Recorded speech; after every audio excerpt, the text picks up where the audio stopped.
dreams God planted in the fertile soil of you. I can't believe the hopes He's granted. Sommes ici, Mean the chapter in rien your que pour life l'écouter. is through. Durant toute la semaine, on a écouté l'homme. We'll keep you close. Et en l'homme, il n'y a pas nécessairement de bonnes choses. Mais chez Dieu, il n'y a que de bonnes choses. Il n'y a que de bonnes choses. Un seul mot, une seule phrase, une seule parole sortira de la bouche de l'homme de Dieu. Dis à Dieu que cela soit ta part. Tu ne peux pas sortir d'ici sans pour autant recevoir quelque chose de la part de Dieu. Demande à Dieu de te parler. Alléluia. Dis à Dieu. Alléluia. Prions Dieu. Dis, je suis là pour t'écouter. Nous nous sommes rassemblés ici pour t'écouter. Comme Moïse nous rassemblait souvent, les enfants d'Israël au pied de la montagne. Et toi, tu descendais pour parler à ton peuple. Tu es l'envoi, mon Dieu. Alléluia.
au milieu de nous. Nous te bénissons parce que tu as voulu que nous puissions nous rassembler dans ces lieux. Nous saluons ta sainte présence ici. Parle-nous dans nos têtes. Édifie nos esprits. Nous mettons hors d'état de lieu toute puissance maléfique qui vient pour distraire, pour voler. Au nom puissant de Jésus. Lève-toi, Père. Agis. Au nom de Jésus. Amen. Shalom. Nous saluons. Amen. Amen. Il ne faut pas seulement respecter les pasteurs, les serviteurs de Dieu, sans respecter ceux-là qui servent Dieu dans leur vie. Nous allons parler aujourd'hui sur la nouvelle naissance. Le thème d'aujourd'hui, c'est la nouvelle naissance. Lisons tous la parole de Dieu dans le livre de Jean, chapitre 3, verset 1 jusqu'au verset 7. Jean 3, 1 à 7. Nous voyons l'histoire d'un docteur de la loi, quelqu'un qui connaissait beaucoup, qui a beaucoup étudié, qui s'appelait Nicodème. Quelqu'un qui craignait Dieu, qui servait Dieu, mais il est venu devant Jésus, parler avec Jésus. Lui qui était un docteur. On s'est mis debout pour respecter la parole de Dieu, pour saluer la présence de la parole de Dieu.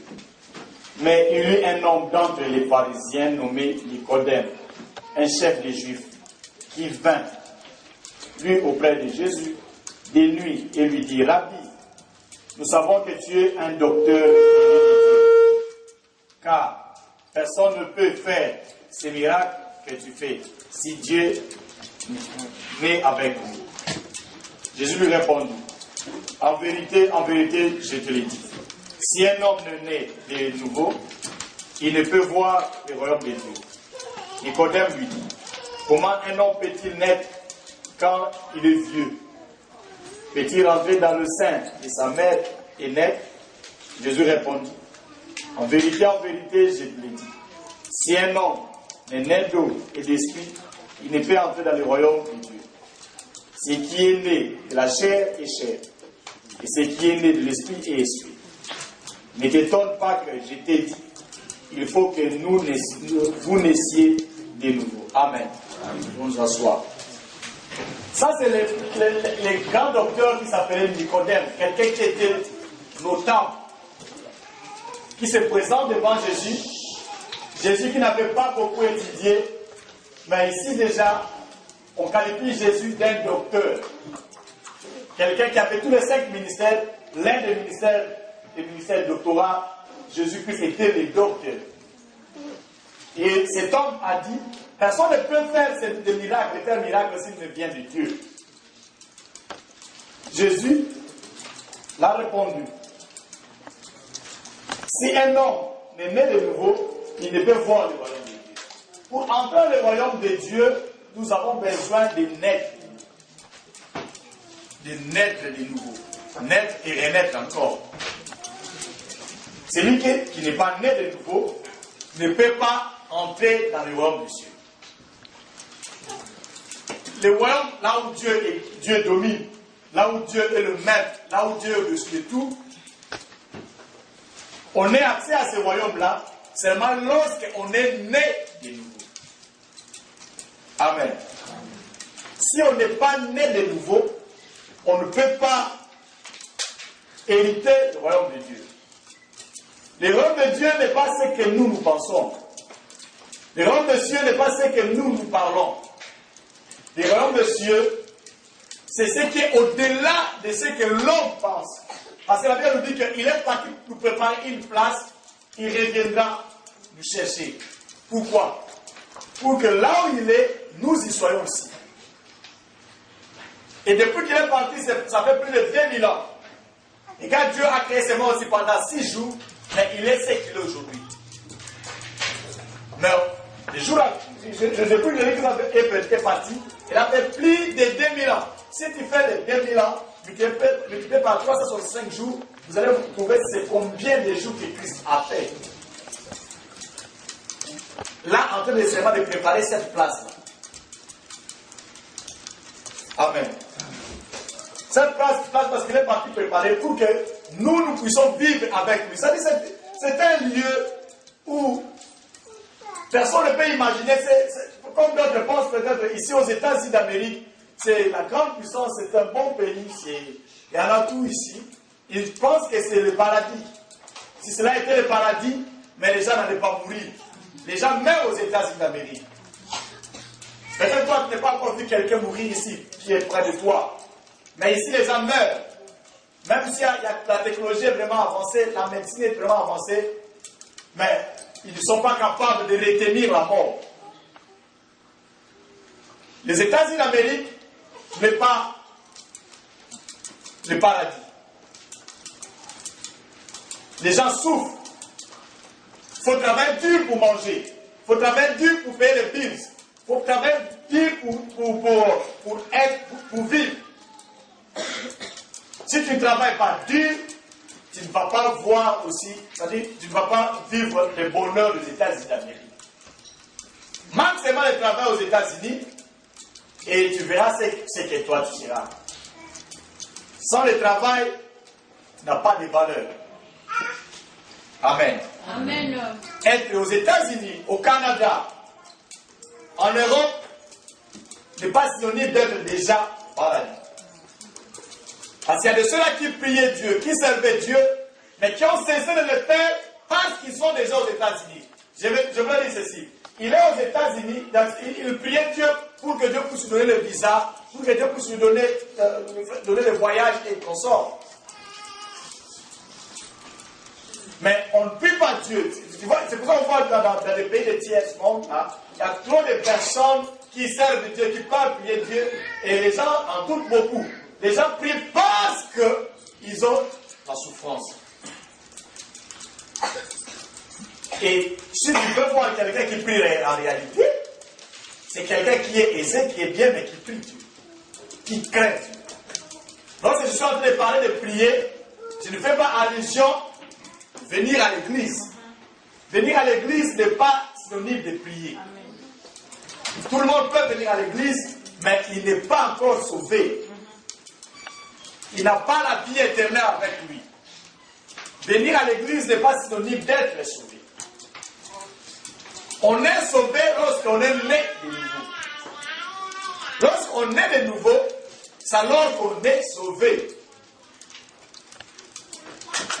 C'est quelqu'un reçu. Que veut dire naître de nouveau? Parce que tous on est. Si nous existons, si nous communiquons entre nous, c'est parce que nous sommes nés. Lorsqu'on est né, on a la chair. Lorsqu'on est né, on marche, on voit, on mange. Mais la Bible dit, en réalité, en l'homme, c'est l'esprit. Ce corps ici est appelé à disparaître. Aller à la guérir. Cette terre ici, la Bible nous dit qu'on était des poussières, on était venus de poussière, on va y rentrer. Et tu vois, dans d'autres cieux, ici aussi, il y a quelqu'un qui meurt, on incinère son corps, on brûle ça, et ça devait être un petit centre, on met ça dans une bouteille, et il y a des gens qui parlent dans la maison, ou bien dans une cage, des choses comme ça. On ne parle pas l'entrée. Il y a d'autres qui optent de faire entrer dans la terre et après quelques jours, tu vas trouver que la personne s'est décomposée. La chair ici n'a pas d'importance. La chair que tu es en train de mettre, la beauté, de faire des chocos, qui est en train de faire vêtir, ça n'a rien. Raison pour laquelle il y a un pasteur, un certain Dieu qui avait chanté Nzoto Nangai. Nzoto Nanga, Nzoto, Oyoki Singa Soni, Napesi Yobiloko Nyoso, Nzoto, Yoke Ina Lilita, Opesi Ngata Merci Ke Namaso, Nasale Liyo, Nzoto Nanga, Nzoto, c'est ça le corps. Le corps n'a pas d'importance. Tu peux tout faire. Tu peux te faire vêtir des habits qui coûtent des millions, des milliers. ça ne sera rien. Tu vois des personnes qui ont fait beaucoup d'argent, parce qu'ils ont besoin de beaucoup d'argent, ils savent quoi faire avec, ils commencent à torturer leur corps. Je ne me rendais pas compte lorsque j'étais dans des pays pauvres.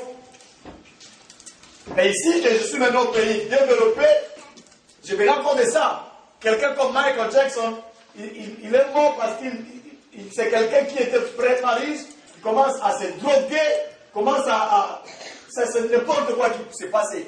C'est quelqu'un qui prenait même des enfants comme ça. Les mariés ne lui disaient rien. Tu vois quelqu'un comme Whitney, qui est vraiment riche, mais qui meurt à cause des drogues. C'est drogue, c'est comment? Tu vois comme Like Dube, c'est quelqu'un qui était encore riche, mais drogue. Pourquoi faire avec drogue? Toi tu me dis que c'est drogue pour oublier la souffrance. Mais pourquoi est-ce que lui s'est drogué? Tu vois quelqu'un qui a beaucoup d'argent, mais l'argent là même maintenant c'est drogué. L'excès d'argent, l'excès de la richesse amène quelqu'un à l'insatisfaction. Manque aussi à l'excès d'argent, ça amène aussi même à l'insatisfaction. C'est pour ça que quelqu'un avait dit, je te demande ni la richesse, c'est l'autre frère du Foucault, ni la pauvreté. La richesse n'est pas mauvaise. Nous sommes appelés d'être riches. Il ne faut pas te contenter de ce que tu es. Il faut toujours voir très loin, très haut et aller plus loin.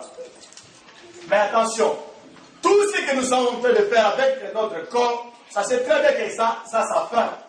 Le corps a sa fin, le corps va être enterré, le corps va mourir. Les gens qui sont morts au marathon de Boston ne savaient pas qu'ils devaient mourir ce jour-là. Ils ne savaient pas. Ils sont arrivés, ils regardaient le parcours. Oh, quelqu'un est en train de se préparer. Comment est-ce qu'il devait tuer depuis et depuis. Tu ne sais pas aussi que toi tu peux mourir comme ça. En sortant d'ici, il y a quelqu'un qui te colle. La Bible dit personne ne connaît son avenir. Ni le jour de sa mort. Personne ne le connaît. Et comment est-ce que tu vas mourir, tu ne le connais pas. Personne ne le connaît. Malgré que la vie et la mort sont au pouvoir de la langue, et ceux qui en aiment en mangent le fruit, si tu aimes la mort, à partir de ta langue, tu vas mourir. Mais il n'y a personne qui aime la mort. Tout le monde veut vivre, tout le monde veut être dans cette vie. Et la vie est bonne, il faut aimer la vie. Mais il faut savoir comment mener la vie. Ça, c'est après la vie terrestre ici, il y a encore une autre vie. Il y a une autre vie qui nous attend. Ça, ce n'est pas la finalité. Ne pense pas ce que tu fais aujourd'hui. Ne pense pas ce que nous faisons aujourd'hui. Ce que nous sommes aujourd'hui, c'est la paix en soi. Il y a encore une autre vie qui nous attend. La vie ici, sur cette terre ici, peut-être le fera pendant 120 ans, si tu traînes beaucoup sur cette terre. D'ailleurs, lorsque tu as déjà 70 ans, 80, tu commences à devenir comme un petit enfant. Tu ne trouves plus l'importance de la vie. Et d'autres personnes cherchent même qu'ils puissent mourir. À 120 ans, pour le robuste là, meurt. Ta vie terrestre a une limite. On a bien mis quand est-ce que toi tu vas mourir. Tu ne feras pas comme à l'époque, les 900 ans, 800 et qu'on sort. C'est 100, 120, 90, 80, 70, 60. Notre frère Guillaume vient de perdre son grand frère de 60. Et d'autres meurent à 50. D'autres à 40. D'autres à 1 mois. D'autres n'ont pas encore même 1 mois. Ils n'ont rien fait comme péché, mais ils meurent. Notre vie a des limites. Ce que tu vis aujourd'hui, la vie que tu mènes aujourd'hui a sa limite. A sa limite. Mais il y a une autre vie qui nous attend après cette vie qui a la limite. C'est ce qu'on la vie, vie terrestre, c'est ce qu'on appelle ça. La vie temporelle, la vie avec limite. Mais il y a une autre vie qui est après ça, qu'on appelle la vie éternelle. C'est la vie qui n'a pas de limite. Il ne faut pas seulement dire la vie éternelle comme une chanson, mais il faut bien définir ça. C'est une vie qui n'a pas de limite. Tu ne vas pas mourir. Alors, c'est à toi de choisir dans la vie éternelle quel camp que tu veux. La vie que tu vas jouir avec Dieu ensemble et la richesse dans l'éternité, ou bien la mort que tu vas vivre avec le Satan, les démons, avec ses anges, dans les séjours et dans la paix, dans l'éternité, parce qu'il n'y aura pas un nouveau monde qui sera fait. Toi, tu seras où? Tu seras dans le paradis, vivre éternellement avec Jésus. Parce que lorsqu'on te parle de la vie éternelle, c'est devenu comme des utopies, comme des histoires qu'on te raconte. Mais c'est une réalité. La vie éternelle, c'est une réalité. Jésus revient bientôt. S'il ne revient pas aujourd'hui, mais la mort frappe à ta porte, à n'importe quel moment, la mort peut te surprendre. Mais sache qu'après cette vie, il y a une autre vie. Quelle sera ta vie après cette vie-ci? Ce sera la mort éternelle ou la vie éternelle. Tout dépend de toi. Dieu nous a donné l'aptitude de choisir, la liberté de faire notre choix. Est-ce que tu veux la vie ou la mort? Qu'est-ce que toi tu veux? Tu veux des choses qui sont temporaires ou bien tu veux des choses qui sont éternelles? Parce que les gens qui amassent des choses terrestres ici, qui gardent des choses sur la terre ici, les gardent temporairement. Mais moi j'ai choisi la bonne part, c'est qui est la vie éternelle. Tu peux bien sûr te moquer de moi aujourd'hui, mais demain c'est moi qui vais me moquer de toi. Souvenez-vous de l'histoire des riches et des pauvres Lazare. Riche était là avec beaucoup de servants, des servantes. Il mangeait très bien, sa table était ornée. Il y avait tous les jeux et consorts, mais ça s'est très bien en dehors des gardes. Il n'avait pas mis les gardes contre la mort. Lazare est mort, il n'a même pas vu le corps de Lazare. Ils ont pris Lazare, on l'a emballé dans une natte, et on est parti l'enterrer là-bas à Kinsuka. On n'a même pas mis la croix pour se souvenir quelqu'un qui va venir rendre visite là. Quelqu'un qui était abandonné, qui n'avait pas de famille. Quelqu'un qui n'avait pas une réaction normale, qui n'avait pas d'histoire. Quelqu'un qu'on ne devait pas aller couper les arbres dans sa tombe. Quelqu'un qu'on n'avait pas mis les arbres pour le tombe en disant que nous nous souvenons de lui. On est parti le jeter. C'est seulement 2 personnes qui étaient parties. Dès qu'il le transporte, arrivé quelque part, il le jette là, on se repose un peu. Lorsque nous le jetons, on ne descendait pas comme ça, calmement, avec respect, mais on est fatigué, on le laisse comme ça, boum. Il prend un peu le lungui là, et tout ça, il prend un peu, il rentre, il prend encore le cadavre, mais pas. Arrivé quelque part, jette.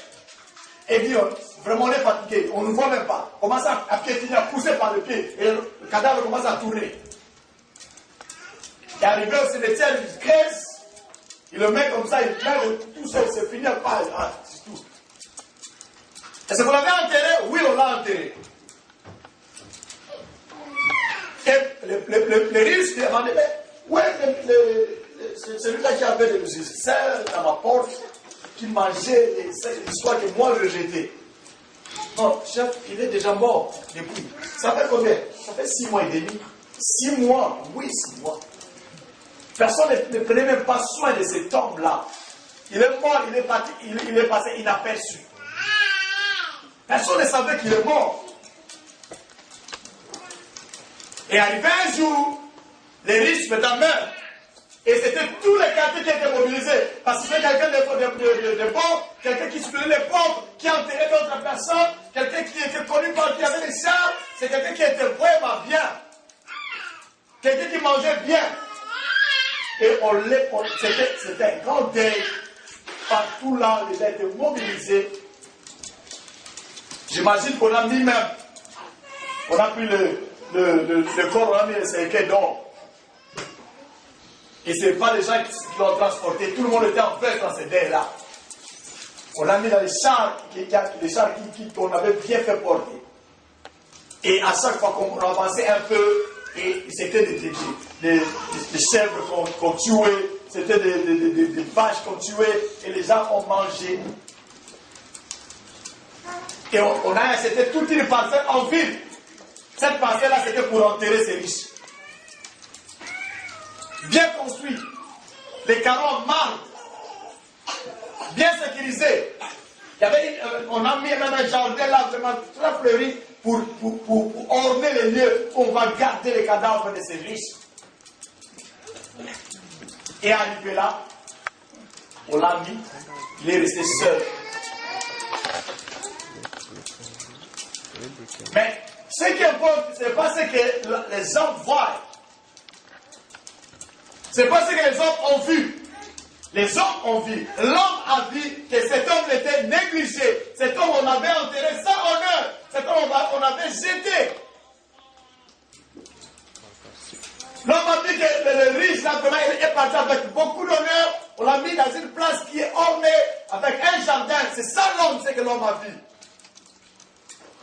On a appelé tous les grands pasteurs d'Israël.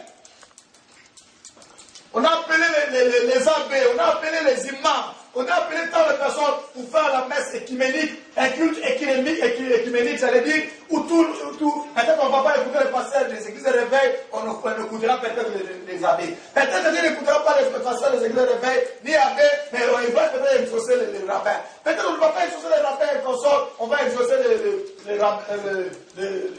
les imams. On nous a payé l'argent. Tous les pasteurs sont venus là. Et chaque pasteur venait avec son discours en disant: oh, c'est un homme bien. C'est un homme qui aidait les gens. Vraiment, c'est un homme qui était ce souci-là. L'autre pense, il était ce souci-là. Il donnait des dons à l'église. Il faisait ça. C'est quelqu'un qui aidait tout le monde. Et tout le monde a fait les éloges. Parce que, la plupart des cas, si quelqu'un meurt, alors qu'on commence à parler de bien de la personne. Lorsqu'il est vivant, on ne parle pas de bien de la personne. Et tout ce qu'on a fait pour lui, et d'autres religions croient même que si quelqu'un est mort, on peut prier pour lui pour que Dieu puisse le recevoir. Seigneur, reçois-lui entre tes mains. Pardonne ses péchés. Le pardon, c'est la personne seule qui doit le faire. Car le salut est individuel. La Bible dit qu'il est réservé à l'homme de vivre qu'une seule fois, après quoi vient le jugement. Et si tu meurs sans Jésus, et ne pense pas que non, tu vas demander pardon pour que tu puisses te pardonner. Non. Quelqu'un d'autre ne peut pas demander pardon à ta place. Raison pour laquelle si tu ne marches pas bien devant Dieu, et que tu vois que ta vie va aller down, avant de couper ton âme, de rendre ton âme, avant de mourir, demande pardon d'abord à Jésus. Soit tu vas le faire.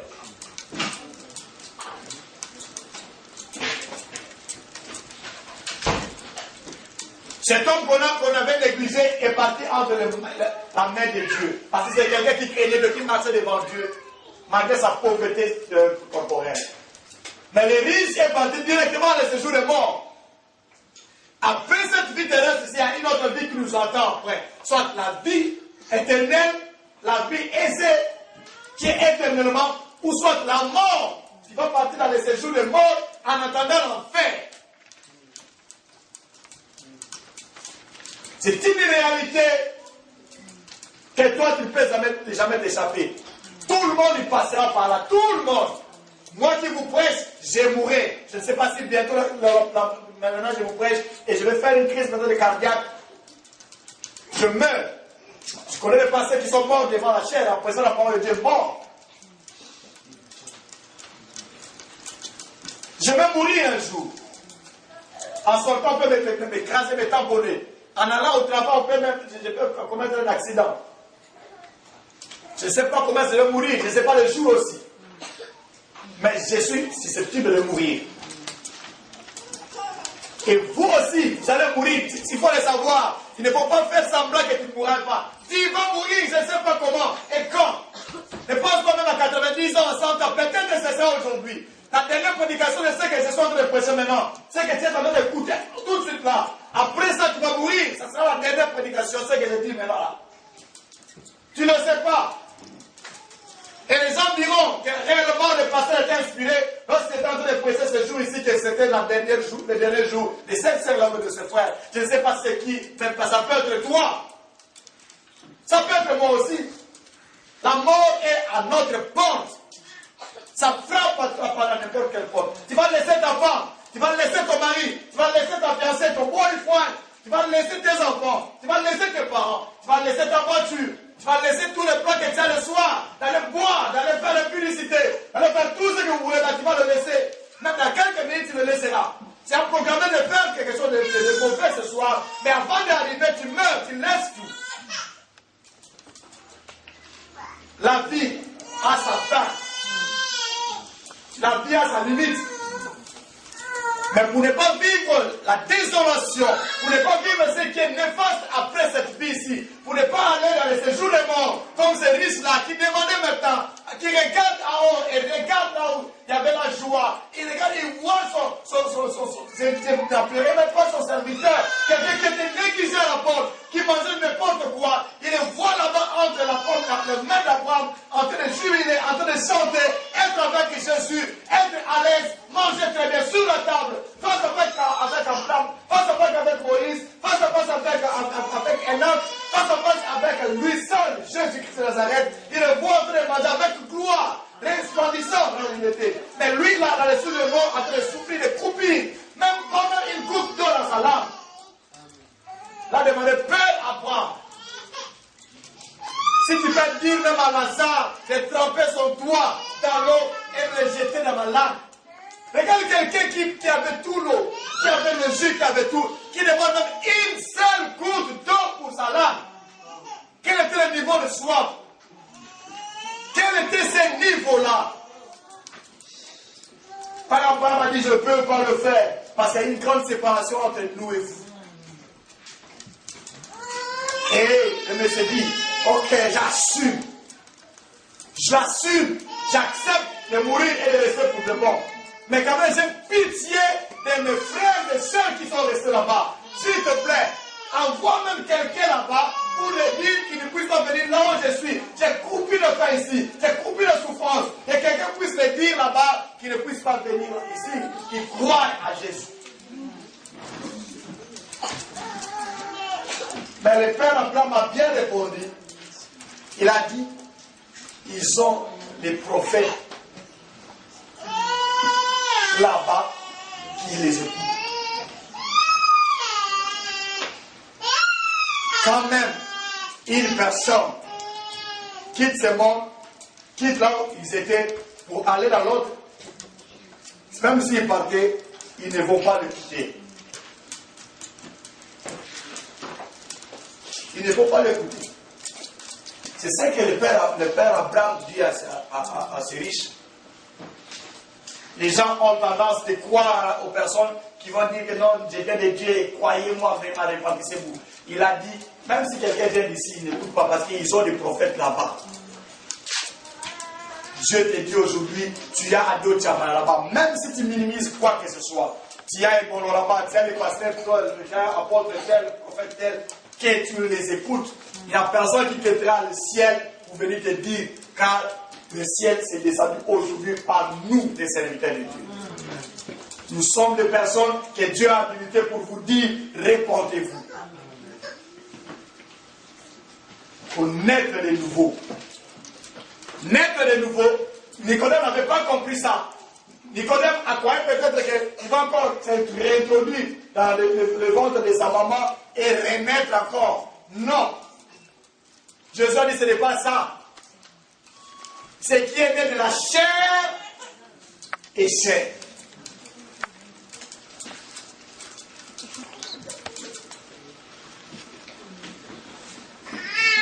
Et ce qui est né de l'esprit est esprit.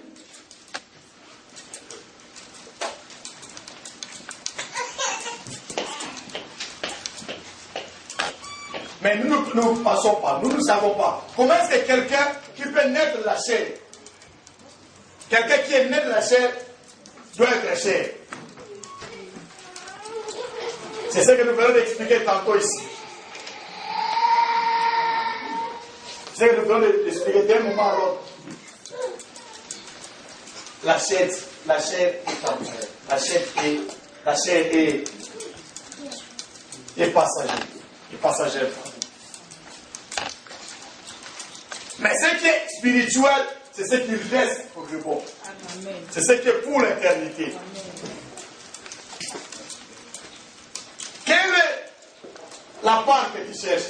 Naître de la chair, comme tous ici nous sommes nés de la chair, ou bien naître de l'esprit? Naître de l'esprit, c'est ça la nouvelle naissance. La nouvelle naissance, c'est ce qui nous explique ici, c'est quelqu'un qui reçoit Jésus dans sa vie comme Seigneur et Sauveur. Ça, c'est naître de nouveau. C'est raison pour laquelle on appelle notre personne des bébés spirituels. Dans la vie chrétienne, tu dois commencer par être un bébé spirituel.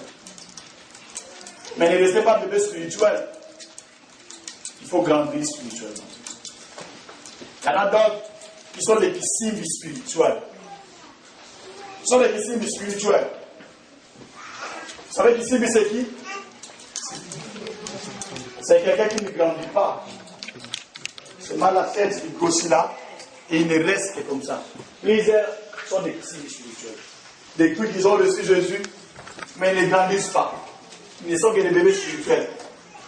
Je ne sais pas, Babylone, les habitants de tout, ils sont habillés sur eux.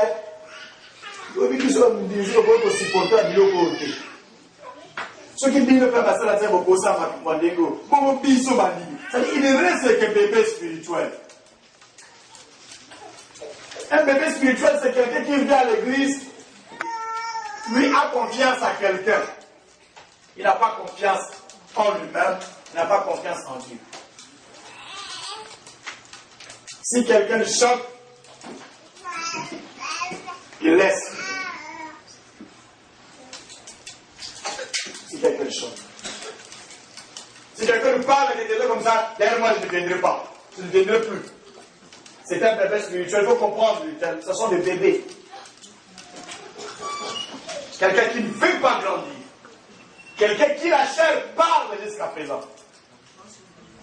Dans le livre de 2 Corinthiens chapitre 5. 2 Corinthiens 5. Verset 17. Quelle nous dit la Bible? Si quelqu'un est en Christ, il est une nouvelle création. Les choses anciennes sont passées. Voici, toutes choses sont devenues nouvelles.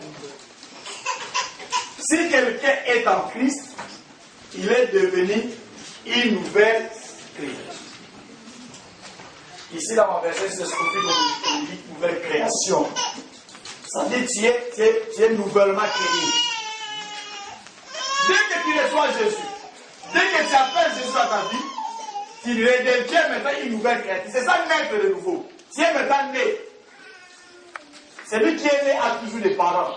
Dans la Bible, on dit que à tous ceux qui l'ont reçu et à ceux qui croient à son nom, il a donné le pouvoir de devenir enfants de Dieu.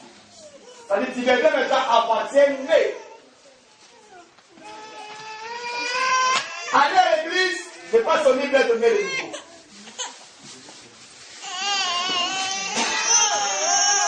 Aller à l'église, ce n'est pas son livre de né de nouveau. Donner la Bible, ce n'est pas donner d'être né de nouveau. Être né d'une famille pastorale, d'une famille chrétienne, n'est pas celui d'être né de nouveau. Prier dans une grande église influente n'est pas être né de nouveau. Même si tu dis que moi je suis 100% des choses, moi je suis baptiste, moi je suis pentecôtiste, moi je suis catholique, moi je suis qui que ce soit là, ça ce n'est pas être né de nouveau. Ce n'est pas ce qui préoccupe Dieu. Ce qui préoccupe Dieu est que toi tu puisses recevoir Jésus comme Seigneur et Sauveur. Ce n'est pas appartenir à l'église. Même si tu pries ici, dans cette église, l'église sérieuse, l'église juste là, ce n'est pas ça être né de nouveau. Être né de nouveau, c'est faire une nouvelle expérience avec Jésus. L'appeler dans ta vie. Dire Jésus, viens dans ta vie. Reste dans mon cœur. Et Nicodème était venu nuitamment. Il ne voulait pas le faire que les gens puissent voir. Il va dire, ah, en réalité, c'est comme si cet appel n'est pas encore converti. Il n'est pas encore sauvé.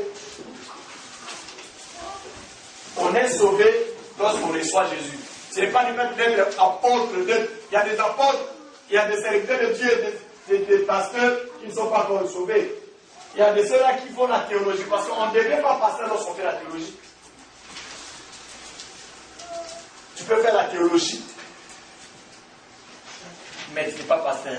Pastoral, les ministères, ça se passe par appel. La Bible nous dit que avant que tu sois dans le ventre de ta mère, je te connaissais, je t'avais choisi. Avant que tu sois, on ne devient pas pasteur, on est né pasteur. On est né pasteur. Et seulement, il y a le moment où ça arrive, où maintenant, ça doit être confirmé par un autre serviteur de Dieu. Tu ne peux pas se prévaloir à l'aide de commencer l'étude théologique pour devenir pasteur. Là, ça sera la chair.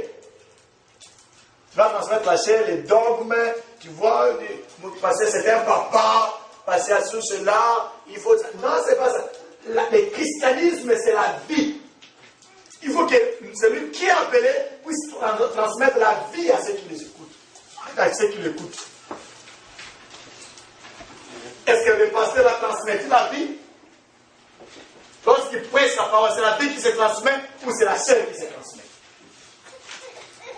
Ou bien c'est là que des dogmes, c'est seulement des histoires, il y a eu cela, il y a eu ça commence à raconter. Le christianisme, c'est la vie. On doit transmettre la vie. Transmettre la vie.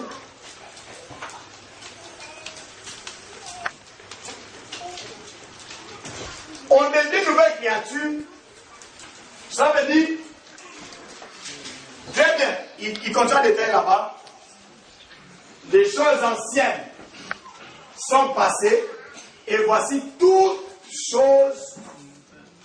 Quoi? Check.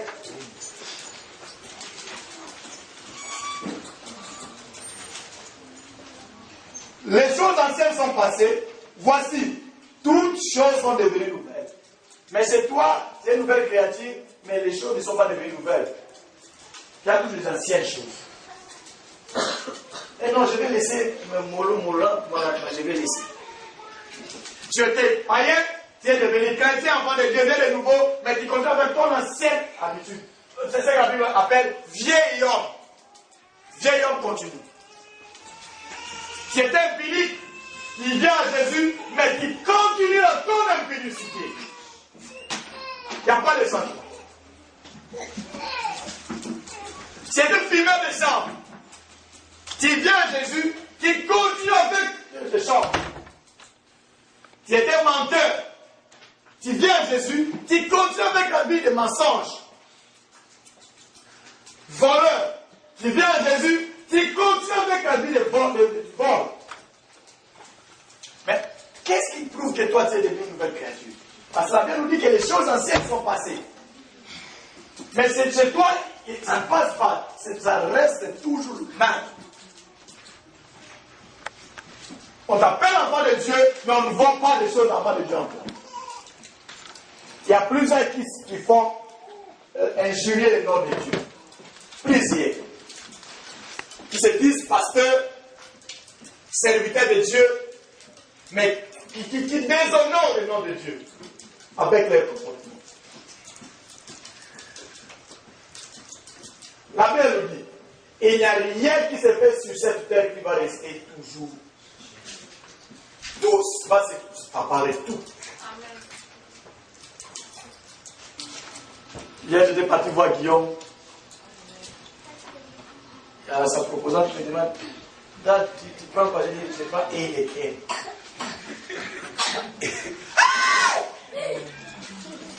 La crié. Je dis, pourquoi c'est déjà crié? Si une autre personne te demandait, et tu allais accepter, n'est-ce pas? Oui, mais pourquoi toi tu m'acceptes pas? Qui peut répondre à sa place? Parce que je suis pasteur. Maintenant, ce n'est pas un pasteur qui ne peut pas prendre la équipe.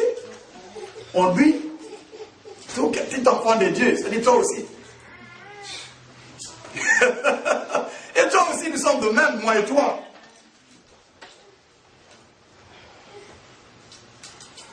Nous sommes bien là, nous sommes pasteur, nous sommes hypocrite. Mais on dit que les choses sont bunga déjà. Comment est-ce que tu peux pas avoir le minimum de respect, même si tu ne crains pas un homme de Dieu, mais respecter ton père? C'est-à-dire, tel que tu fais, c'est ça que tu fais aussi avec ton père physique. Même papa nous a dragué moi aussi. Aux aranon de Guiwan. Yeah. Parce que ce qui est pasteur, il y a un mossa en train de et que autant c'est gêné tout ça, ma belle moué. Exactement ce que tu fais aussi lorsque ton papa physique fait, elle est là présent. Aussi, moi, je suis temps, moi, je suis papa. Moi, je ne le fais pas, malheureusement, mon père est déjà décédé. Je ne le fais pas le faire, je suis un Africain. Tu sais, je suis en train de faire dans la classe qu'on attend à la collège, la sociologie. Parler comment est-ce que les Américains ont arrivé à détruire les Noirs américains, c'est les immigrés. C'est comment? Ils ont commencé d'abord à détruire leur culture. La mission souvent que la classe livre clairement, il dit ça. D'abord que la classe, c'est ça la lutte jusqu'à ce jour. Ils cherchent à tout prix, il faut que les enfants puissent avoir la culture américaine. Et c'est tout. Et si ton parent n'est pas fort pour toujours continuer à entretenir la culture africaine dans la vie, ça avec ton enfant, c'est tout. Moi, le boyfriend, la girlfriend, et facilement, tu es obligé d'accepter ça. Mais si tu demandes que chez nous c'est comme ça, c'est comme ça, c'est comme ça, ça c'est ce qu'il ne pourra pas le faire. Je connais aussi les gens qui sont nés ici, grandis, mais qui ont gardé la culture, ils sont là. C'est le fond des parents, c'est Jésus que tu mets devant lui. Mais quelqu'un qui ne respectait pas ses parents, et ça, le monsieur va dire, peut-être un moment, on entend. Pour ça, on va se la tête ici, on va se pardon, on va se la vie. On peut être maman la bino, maman la bino, papa, on peut être maman. Pour soma, on va se et ça, le sungo, ça là, et ça, le colo la bino. Bible petit, c'est que yo, aussi, ma autre, le colo, et en face, à papa, dans le mobile, il y a maman. Ou bien à Bangomo. Sauf que l'année où on a intérêt à cause que vous avez Bangomo ici. Bolivie, ça n'a pas de salle. Sauf que les Témongo, il y a qui est au coin de la boutique. Il y a des choses qui sont comme vous, tout le monde a ça, mais là, tu vas vous comprendre. Yo peut vous bénir. Comment? Yo va vous dire le médaille. Vous en avez respect pour ma grand frère, ma grand frère va commencer à parler à la nuit sur le pour finir par vous le avant que si maman a dit. Yo va poser à calme, yo va pas au pays, ça va nous calme et tout ça, mais bah on va désordre. Pas ici devant toi qui est debout. Que Dieu te bénisse. Ça a recommencé une nouvelle vie avec ces gens. Ça a recommencé une nouvelle vie avec ces temps. Tu n'as pas fait un mauvais choix. C'est un bon choix que tu as fait devant le sang. C'est un bon choix, bien aimé. La gloire c'est rendue à Dieu. Non à un homme, mais à un pasteur, mais à Dieu. Parce que ça a libéré ta vie avec Dieu. Merci Jésus. Merci Jésus.